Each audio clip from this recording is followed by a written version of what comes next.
നമ്മുടെ ഇപ്പൊ പയറുണ്ടോ നോക്കിയേ, ഇഷ്ടം പോലെ പയറാണ് കേട്ടോ.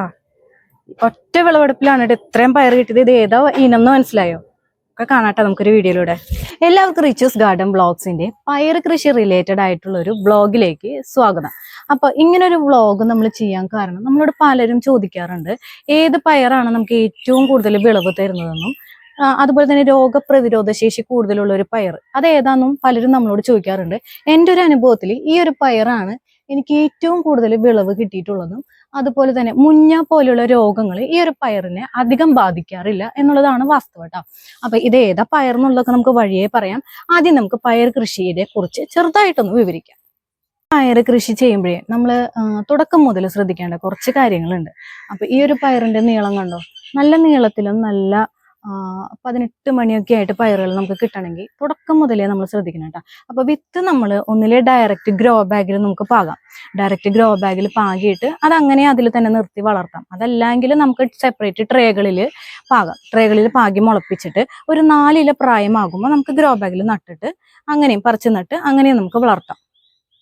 പയർ കൃഷി ചെയ്യുമ്പോൾ നമ്മൾ ഏറ്റവും അധികം ശ്രദ്ധിക്കേണ്ടത് നമ്മൾ തിരഞ്ഞെടുക്കുന്ന ഇനം, പിന്നെ നമ്മൾ ചെയ്യുന്ന വളം, പിന്നെ നമ്മൾ പയറിന്റെ വള്ളികൾ പടർത്തുന്ന രീതി. ഇത് മൂന്നും ശ്രദ്ധിച്ചാൽ ഏറെക്കുറെ നമുക്ക് പയർ കൃഷിയിൽ വിജയിക്കാൻ സാധിക്കും, നല്ല വിളവും കിട്ടും. അപ്പൊ കേരളത്തിലെ കാലാവസ്ഥയിൽ ഏത് സമയത്തും ചെയ്യാൻ പറ്റുന്ന ഒരു കൃഷിയാണ് പയർ കൃഷി. ഒന്നാമത് പയർ എന്ന് പറയുന്നത് നല്ല പ്രോട്ടീൻ്റെ കലവറയാണ്. നമുക്ക് ഡെയിലി വെച്ച് കഴിച്ചാലും നമ്മുടെ ആരോഗ്യത്തിന് ഏറ്റവും നല്ല ഗുണം ചെയ്യുന്ന ഒന്നാണ് പയർ. എല്ലാവർക്കും ഇഷ്ടമുള്ളൊരു തോരനും കൂടിയാണ് പയർ തോരൻ. നിലത്തായിട്ടായാലും ഗ്രോ ബാഗിലായിട്ടാലും പയർ നടാം. ഗ്രോ ബാഗിലാണെങ്കിൽ 2 എണ്ണം, നിലത്താണെങ്കിൽ ഒരു തടത്തിൽ 3 ചെടി. അങ്ങനെ ഗ്രോ ബാഗിൽ നമ്മൾ നിറയ്ക്കുന്ന മണ്ണാണ് അടുത്തത് ശ്രദ്ധിക്കേണ്ടത്. കുമ്മായം ഇട്ട് ട്രീറ്റ് ചെയ്ത മണ്ണ് വേണം എടുക്കാൻ. അതാകുമ്പോൾ pH നമുക്ക് കറക്റ്റായി കിട്ടും, അതിനനുസരിച്ച് നമുക്ക് വിളവും കിട്ടും. അപ്പോൾ ഗ്രോ ബാഗ് നിറയ്ക്കുമ്പോൾ ശീമക്കൊന്ന, കമ്മ്യൂണിസ്റ്റ് പച്ച, വേപ്പില, വാഴത്തട, കരിയില ഇതൊക്കെ ചേർത്ത് നിറയ്ക്കുന്നത് പയർ കൃഷിക്ക് നല്ലതാണ് കേട്ടോ. അതായത് ഇതിൽ ഏതാണ് കിട്ടുന്നത് ലഭ്യമായത് അത് നമുക്ക് യൂസ് ചെയ്യാം.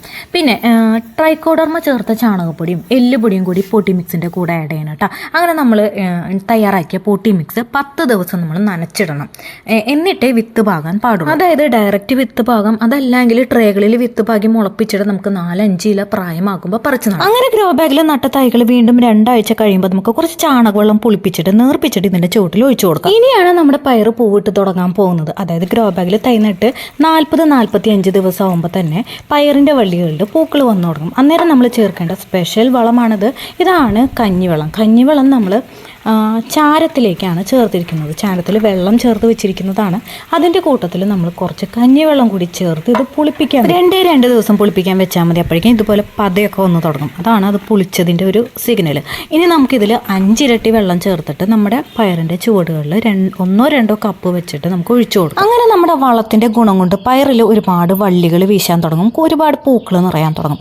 അന്നേരം നമ്മൾ ഈ വള്ളികൾ ഇടകലർന്ന് പടരാൻ സമ്മതിക്കരുത്. നമ്മൾ വള്ളികൾ വേർതിരിച്ച് സെപ്പറേറ്റ് ആയിട്ട് പടർത്തി വിടണം. അപ്പോൾ നമുക്ക് കൂടുതൽ വിളവ് കിട്ടാനുള്ളൊരു ടിപ്പാണത്. പയർ കൃഷിയിൽ പ്രധാനപ്പെട്ട ഒരു കാര്യമാണ് ഇല നുള്ളൽ. ഒരുപാട് ഇലയാവുമ്പോൾ നമ്മൾ ഇതേപോലെ ഇങ്ങനെ നുള്ളിക്കളയണം. ഇല നുള്ളുമ്പോൾ തന്നെ ഇതിൽ ഒരുപാട് പൂമൊട്ടുകൾ, പയറിൻ്റെ പൂക്കൾ വിരിയും. അത് വിട്ടുപോകരുത്.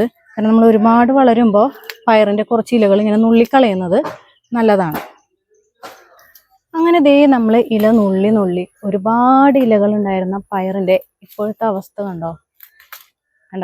ഓൾമോസ്റ്റ് ഇലകളൊക്കെ നമ്മൾ പറിച്ചു കളഞ്ഞു കേട്ടോ. ഇതുപോലെ നമ്മൾ ഒരു 30% ഇലകളെങ്കിലും നമ്മൾ ഇതുപോലെ പറിച്ചു കളയണം. അത് 2 ആഴ്ച കൂടുമ്പോൾ പറിച്ചു കളഞ്ഞാൽ അത്രയും നമുക്ക് വിളവ് കൂട്ടിയെടുക്കാം. ഇതൊക്കെ പയർ കൃഷിയുടെ ചില ടിപ്പുകളാണ്. ചെറിയ കാര്യങ്ങളാണെങ്കിലും ചിലപ്പോൾ നമ്മൾ ഇങ്ങനെയൊക്കെ ചെയ്യുമ്പോഴാണ് നമുക്ക് അതിൻ്റെതായ റിസൾട്ട് കിട്ടുക. പയറൊക്കെ നമുക്കൊന്ന് വിളവെടുക്കാം. എന്തോരം പയർ നമുക്ക് കിട്ടുന്നുണ്ടെന്ന് കാണാം കേട്ടോ. അപ്പം ഇത് മൊത്തം ഒരു 20 ചുവട് പയറുണ്ടാവും കേട്ടോ. ഈ ഒരു ഗ്രോ ബാഗിൽ 2 ചുവട് പയറാണ് നമ്മൾ നട്ടിരിക്കുന്നത്, പയർ ചെടി.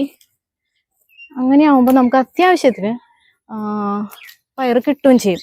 പയർ നടുമ്പോൾ നമ്മൾ 3-4 ചുവടായിട്ട് നടാതെ കുറച്ചധികം ചുരുങ്ങിയതൊരു 10-20 തടങ്ങളായിട്ട് നട്ടിട്ടുണ്ടെങ്കിൽ നമുക്ക് ഈ പറഞ്ഞ പോലെ നന്നായിട്ട് ആവശ്യത്തിന് നമുക്ക് പയർ കിട്ടും. ഒരു തോരൻ വെക്കാനുള്ളതൊക്കെ നമുക്ക് ഇടയ്ക്കിടയ്ക്ക് കിട്ടും. ഇങ്ങനെ 2-3 മാസത്തേക്ക് നമുക്ക് ഇതിൽ നിന്ന് പയർ ഇടയ്ക്കിടയ്ക്ക് കിട്ടിക്കൊണ്ടിരിക്കുവേ.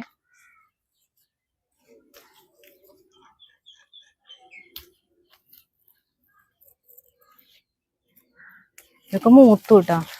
പയറൊക്കെ ഓൾമോസ്റ്റ് മൂത്തു തുടങ്ങി. മഴയായതുകൊണ്ട് നമ്മൾ കുറച്ച് പറിക്കാനും വൈകി. ഇതേതാ പയറെന്നുള്ളത് പറയാട്ടാ. അറിയാവുന്നവർ കമന്റ് ചെയ്തേക്കണേ.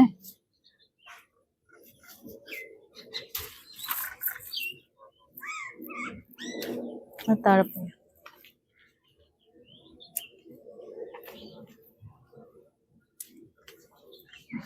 ഇത് പയറ് തിന്നു, തത്തമ്മ തിന്നോട്ടെ അതിന്റെ പയറ്.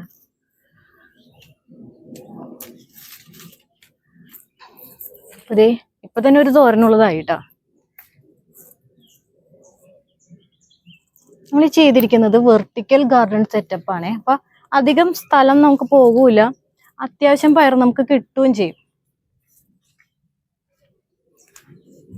സ്ഥലമില്ലാത്തവർക്കൊക്കെ പരീക്ഷിക്കാൻ പറ്റിയ ഒരു രീതിയാണ് ഇത് വെർട്ടിക്കൽ ഗാർഡൻ, അതായത് വെർട്ടിക്കൽ ആയിട്ടുള്ള ഒരു പന്തൽ.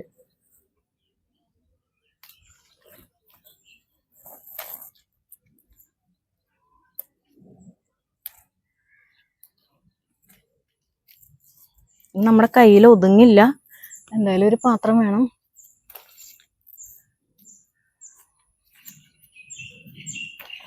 അതിന്റെ മേലെയൊക്കെ ഉണ്ട് കേട്ടാ, അതൊക്കെ പറിക്കണം.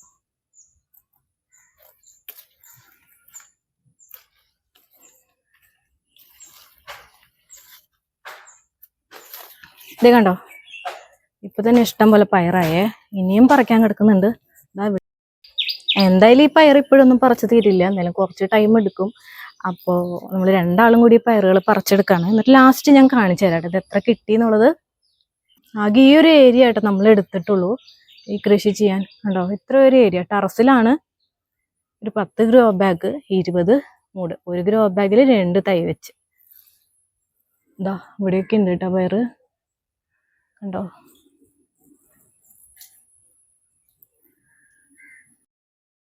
ഇന്ന് നമ്മൾ കാലത്ത് വന്നപ്പോ കണ്ട കാഴ്ചയാണ് കേട്ടോ. ഇതൊക്കെ തത്തമ്മ കൊത്തി ഇതിന്റെ മണിയൊക്കെ കഴിച്ചിട്ട് പോയേ. അപ്പൊ ഇതാണ് പയർ കൃഷിയിൽ നേരിടുന്ന ഒരു പ്രശ്നം. പയർ മൂപ്പായി കഴിഞ്ഞിട്ടുണ്ടെങ്കിൽ ഇവിടെ തത്തമ്മയുടെ ശല്യമുണ്ട്, തത്തമ്മകൾ വരും. അപ്പൊ നമ്മൾ മൂപ്പാവുന്നതിന് മുൻപേ, ജസ്റ്റ് മൂപ്പായി തുടങ്ങുമ്പോൾ തന്നെ പയർ പറിച്ച് നമ്മൾ സേവ് ചെയ്തില്ലെങ്കിൽ ഇതുപോലെ എല്ലാ പയറും തത്തമ്മ കൊണ്ടുപോകും. ഇത് കണ്ടോ, പയറ് ഇപ്പോഴും തീർന്നിട്ടില്ല കേട്ടാ. ഇതൊക്കെ നമുക്ക് ഈ ഒരു ഒറ്റ വിളവെടുപ്പിൽ കിട്ടിയതാണേ. അപ്പൊ ഇങ്ങനെ നമുക്ക് പയറ് വിളവെടുക്കുന്നത് ഒരു സന്തോഷം തന്നെയാണല്ലേ. അപ്പൊ ഒത്തിരി വിളവ് കിട്ടുന്നത് ഒരു സന്തോഷം തന്നെ. അത് ഏത് പച്ചക്കറി കൃഷി ചെയ്യുകയാണെങ്കിലും നമുക്ക് വിളവെടുക്കുക എന്ന് പറയുന്നത് ഒരു പ്രത്യേക അനുഭവം തന്നെ. അപ്പോൾ പച്ചക്കറി കൃഷിയുമായി ബന്ധപ്പെട്ട് നിങ്ങൾക്കുണ്ടായ ഒരു അനുഭവം, അത് സന്തോഷം നൽകുന്നതാവട്ടെ അല്ലെങ്കിൽ സങ്കടം നൽകുന്നതാവട്ടെ, അത്തരത്തിലൊരു അനുഭവം നിങ്ങൾ കമൻറ്റ് ബോക്സിൽ പങ്കുവയ്ക്കുക. തിരഞ്ഞെടുക്കുന്ന കുറച്ച് പേർക്ക് നമ്മൾ ഒരു സമ്മാനം കൊടുക്കുന്നുണ്ട്. പച്ചക്കറി വിത്തുകളുടെ ഒരു കിറ്റ് തീർച്ചയായിട്ടും നൽകിയിരിക്കും. തിരഞ്ഞെടുക്കുന്നവരെ നമ്മൾ കമൻറ്റ് ബോക്സിൽ രേഖപ്പെടുത്തുകയും ചെയ്യും. അങ്ങനെ നമ്മുടെ പയർ കൃഷിയുടെ വിളവെടുപ്പ് ഏകദേശം അവസാനിക്കാറായി. ഓൾമോസ്റ്റ് പറിച്ചു കേട്ടാ. ഇനി ഇത് സ്വല്പം ചെറിയ പയറുകളേ ഉള്ളൂ. അതൊക്കെ അവിടെ നിൽക്കട്ടെ, വലിപ്പമാകുമ്പോൾ നമുക്ക് പറിക്കാം. ഇതൊരു ഒരാഴ്ച കഴിയുമ്പോൾ അടുത്ത തോരനുള്ളതാവും കേട്ടോ. അതാണ് ഈ പയറിന്റെ ഒരു പ്രത്യേകത. കുറച്ച് നാളെ ഈ ചെടികൾ കിട്ടൂ, ഒരു 2-3 മാസം ഈ ചെടികൾ കിട്ടൂന്നുണ്ടെങ്കിൽ ഇടയ്ക്കിടയ്ക്ക് നമുക്ക് ഒരാഴ്ച കൂടുമ്പോഴൊക്കെ നമുക്ക് വിളവ് കിട്ടും. കണ്ടോ പയറ്, ഇത് എത്രയുണ്ടെന്ന് നമുക്ക് തൂക്കി നോക്കാവേ. അങ്ങനെ നമ്മുടെ നിസ്സാര സ്ഥലത്തു നിന്നും കിട്ടിയ പയർ എന്തോരണ്ടെന്ന് കാണണ്ടേ? കാണുന്ന പോലെയല്ല കേട്ടോ, സംഭവം വെയിറ്റ് ഉണ്ട്. ആദ്യം തന്നെ തൂക്കം നോക്കുന്ന മെഷീൻ പാത്രം വെച്ചിട്ട് നമ്മൾ 0ലേക്ക് ടയർ ചെയ്തു. എന്നിട്ട് നമ്മൾ പയർ ആ പാത്രത്തിൽ വെച്ച് നോക്കിയപ്പോൾ 3 കിലോ ഉണ്ട് കേട്ടോ. നമ്മൾ പ്രതീക്ഷിച്ചില്ല. ഇത്രയും തൂക്കവും വിളവും തരുന്ന പയർ ഏതാണെന്നറിയോ? വൈജയന്തിയാണ് കേട്ടോ ഇനം. അപ്പൊ ഇതിന് രോഗപ്രതിരോധ ശേഷിയുണ്ട്. മുഞ്ഞ അധികം അടുക്കില്ല. മുഞ്ഞ വരാതിരിക്കാൻ ആഴ്ചയിൽ ഒരു ദിവസം വേപ്പണ വെളുത്തുള്ളി മിശ്രിതവും തളിച്ചു കൊടുക്കാം. അങ്ങനെ കുറെ പയറുള്ളതും നമ്മൾ കുറച്ച് അയൽപ്പക്കത്തും കുറച്ച് ബന്ധുക്കൾക്കൊക്കെ കൊടുത്തു. അങ്ങനെ നമ്മളെല്ലാവരും ഹാപ്പി. അപ്പൊ ഇത്രയുള്ളൂ നമ്മൾ ഇന്നത്തെ ഒരു വീഡിയോ. ഈ ഒരു വീഡിയോ ഇഷ്ടപ്പെട്ടാൽ ലൈക്ക് ചെയ്യുക, ഷെയർ ചെയ്യുക, സബ്സ്ക്രൈബ് ചെയ്യുക. ഒപ്പം നമ്മുടെ അടുത്ത വീഡിയോനെ പറ്റി അറിയണ്ടേ? ഇതാണ് നമ്മുടെ അടുത്ത വീഡിയോ. മുളകാണ് വിഷയം കേട്ടോ. അതായത് 1 അല്ല 2 അല്ല 40-45 വെറൈറ്റി മുളക് ഇനങ്ങൾ നമ്മുടെ കയ്യിലുണ്ട്. അതൊക്കെ നമുക്ക് അടുത്ത വീഡിയോയിലൂടെ കാണാം. അതുവരേക്കും tata bye bye, see U.